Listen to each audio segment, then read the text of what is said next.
We can't strike. Why not? Because it's against the law to strike. The king has declared that everything is a crime. Writing is a crime.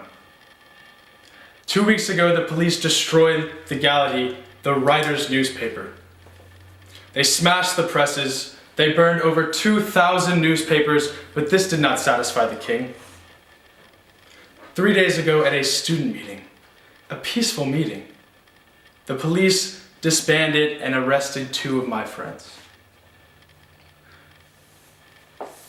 Writing, talking, going to class, speaking out is a crime. Being poor is a crime. Being poor is the worst crime of all. And if you commit these crimes, you are condemned for life. The government has no mercy, no pity, no forgiveness. And there is no work for us. And because there's no work, our children are starving. Tell me, why are we powerless to save the ones we love?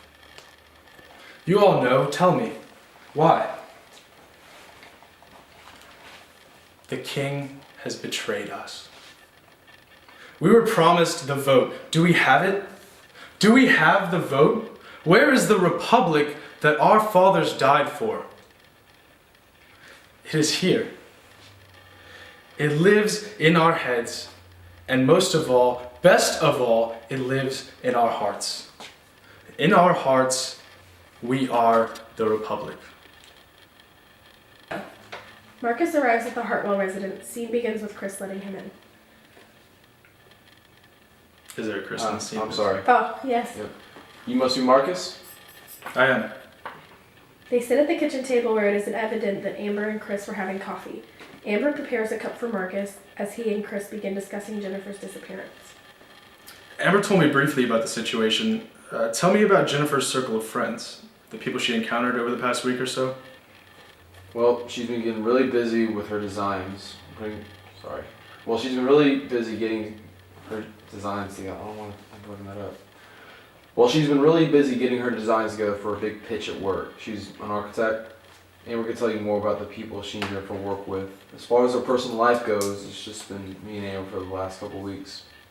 Have you had any work done to the house recently? Any new service providers, like cable guy, pest control, babysitter? No, I'm pretty handy, so I do most of the work around here. We don't have any children, just a dog, Izzy, and 2 cats. Amber mentioned your dog came back, and she'd been with your wife. Have her here as a Jennifer Louise Hartwell. Yes, correct. Birthday, November 2nd, 1988. Izzy was whining at the front door shortly after I got out of the shower. I could take her outside with me. Maybe she could take us back to where she and Amber split up. Is she friendly? Yeah, she's a sweetheart. It would probably be better if I do it, though. Honestly, she might not act normal with a stranger. Okay, but we don't know what we're dealing with here, so I'd probably feel better if you let me bug you so I can listen in case something happens. Officer Henry, looking at Chris while he clicks his pen to retract the ballpoint and tilts the pen in Chris's direction. Well, our policy is we can't file a missing persons report until the person's been missing for at least 48 hours. She's not missing. Something's happened to her. I understand your pause. concern. This is a really douchebag police officer who does not care and gets too many of these calls. Okay, continue. Okay. I understand you're concerned, and if she doesn't return by Thursday morning at, 6:30 a.m., give us a call and we can file a missing persons report. So you're saying you won't do anything until Thursday morning? You won't even investigate? You can't bring the canine unit, search for a scent trail, nothing? How do you expect to find any clues to what happened to her if you wait 2 days to do anything? So let me assure you that we know how to handle situations like this. 9 times out of 10, person shows up having forgotten to tell their husband about an out-of-town business conference, visiting friends, something like that. I'm sure she's fine. If you don't hear from her, we'll look into it for you. That's why we're here. No. She wouldn't be out of town on a day when she has the final designs being approved and signed by one of her company's biggest clients. So there really isn't anything I can do until it's been 48 hours. I have to get going. If you don't hear from her, just call us back. Chris approaching job site and calls over one of his employees. Mr. Hartwell, how are you today, sir? I'm doing alright. Are we on schedule for the Pittman house? Yes, sir. Just got done with the blueprints of the bedroom on the east side. Very good. That's what I like to hear.